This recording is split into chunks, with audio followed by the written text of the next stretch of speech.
পহেলা বৈশাখ জন্য আর কয়দিন পরে আছে। পহেলা বৈশাখ বাঙালির একেবারে বিশাল স্বপ্ন। আমরা বছরে একবার বাঙালি হই। হ্যাঁ, আচ্ছা, পহেলা বৈশাখ তো এর আগেও বাংলাদেশে ছিল। তখন কি এই মেলা, র্যালি, পান্তা ভাত, ইলিশ মাছ ছিল? বঙ্গবন্ধু করেছে, রবীন্দ্রনাথ ঠাকুর করেছে, নজরুল ইসলাম করেছে। তাহলে আমরা হঠাৎ নতুন করে বাঙালি তো হইনি, আমরা তো নন বেঙ্গলি হয়ে গেছি। তো ভালো কথা। পহেলা বৈশাখ কত? এই যে সামনে পহেলা বৈশাখ, এখন বর্তমানে বাংলা কত সাল?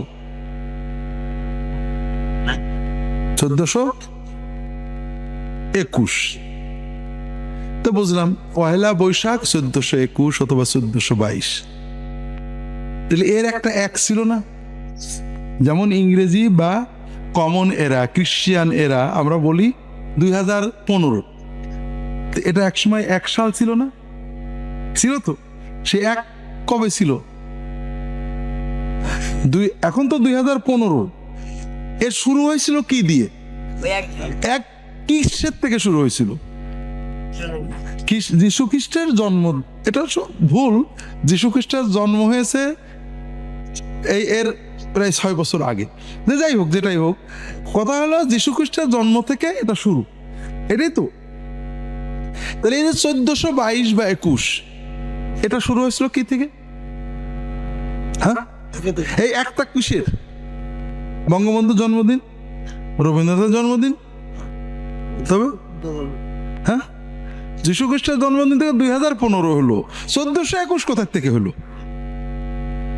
কেউ জানি না। এটাই দুর্ভাগ্য।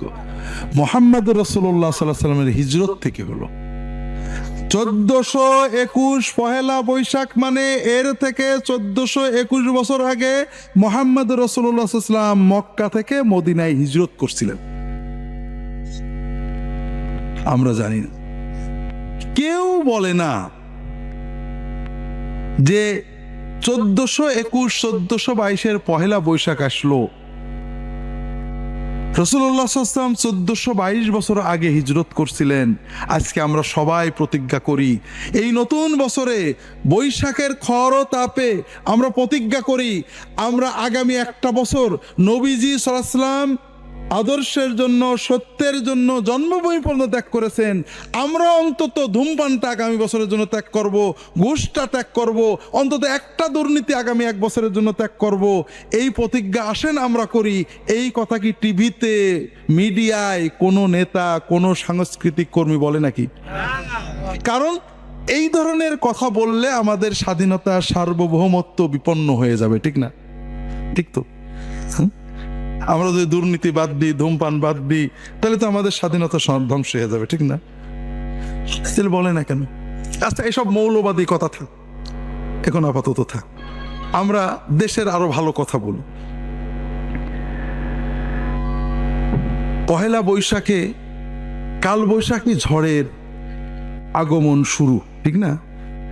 কেউ কি বলে যে পহেলা বৈশাখে যুবকেরা শোনো, তোমরা একদিনের পেপসির টাকা অথবা 2 দিনের মোবাইল খরচের টাকা জমায়ে, আমরা কিছু টাকা জমায়ে গরিবদের জন্য একটা পাকা বাড়ি করে দেব। অনেক গরিব আছে সমাজে, অন্তত একটা গরিবের বাড়িটা ঠিক করে দেব। আমরা পহেলা বৈশাখ, নতুন বছর, আমরা একটা ভালো কাজ দিয়ে শুরু করি। কেউ বলে নাকি? বলে না। কারণ এইরকম কিছু বললে আমাদের স্বাধীনতা, সার্বভৌমত্ব, কৃষ্টি, কালচার নষ্ট হয়ে যাবে। ঠিক না? ঠিক তো। পহেলা বৈশাখে আমরা কি বলি? এসো হে বৈশাখ, এসো এসো এসো। শোনেন না? শুনেছেন এটা? এসো হে বৈশাখ, এসো এসো এসো। বৈশাখ তো শুনতে পাচ্ছে? হ্যাঁ, শুনে না? তাহলে আপনি পাগল না হয়ে বৈশাখে ডাকেন কেন? এখন মানুষ বলে আমরা বৈজ্ঞানিক, বিজ্ঞান ভিত্তিক শিক্ষা চাই, ধর্ম টর্ম দরকার নেই।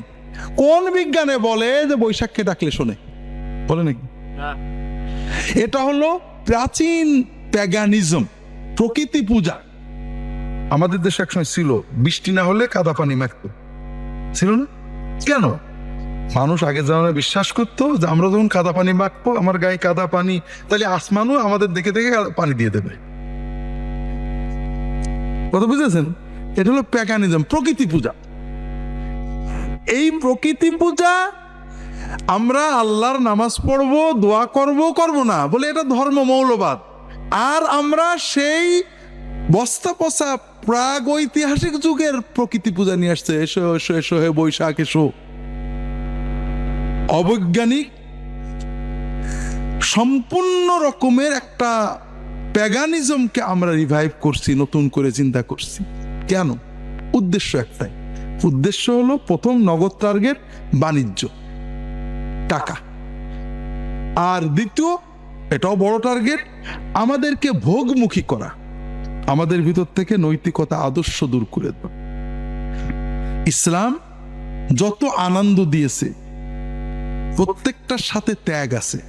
ঈদ, আমাদের রোজার ঈদটা বড় আনন্দ না? বিরিয়ানি খেলে হয় না কিছু খরচও করা লাগে গরিবদের জন্য? হ্যাঁ, রমজানে মুসলমানেরা একটা ঈদ করার আগে কয়েক হাজার বিলিয়ন ডলার সারা দুনিয়ায় খরচ হয় যাকাত এবং ফিতরা হিসেবে। কারণ আল্লাহর হুকুম, তুমি আনন্দ করবে একটা দিনের, বছরের একটা দিন তুমি আনন্দ করবে, আশেপাশের গরিবরা পারবে না এরকম যেন না হয়, সবাইকে নিয়ে আনন্দ করো। কথা বোঝেননি? কুরবানির ঈদ আনন্দ না? গরু জবাই করে সব খেয়ে ফেলবো আমরা, তাই না? পারবো? হবে কোরবানি? আল্লাহ হুকুম করে দিয়েছে অন্তত এক ভাগ গরিবের আগে দাও, বাকি তারপর ঘরে তোলো। তাহলে ইসলামের আনন্দ সবাইকে নিয়ে, ত্যাগের আনন্দ, ভোগের আনন্দ। আগে ত্যাগ করো, গরিবের মুখে হাসি দেখে আনন্দ পাও, এরপরে নিজে খাও।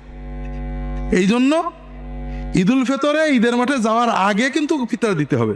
আগে গরিবের মুখের হাসি দেখে আনন্দ পাও, এরপরে নামাজ পড়ে যে বাড়ি যেয়ে সিন্নি খাও। কথা বোঝেননি? কোরবানিতে নামাজ পড়ে কোরবানির গোশত গরিবের হাতে তুলে দিয়ে এরপর বাড়িতে খাও। কথা বুঝতে পারেননি? আর এই পহেলা বৈশাখ নতুন ঈদ, সেকুলার ঈদ বানানো হয়েছে কি? খাও খাও খাও, দেও বলে কোনো কিছু না, আছে নাকি? যদি পয়লা বৈশাখে এবার শাড়ি একটা না দিতে পারো তাহলে অন্তত দড়ি একটা কিনে দিবা।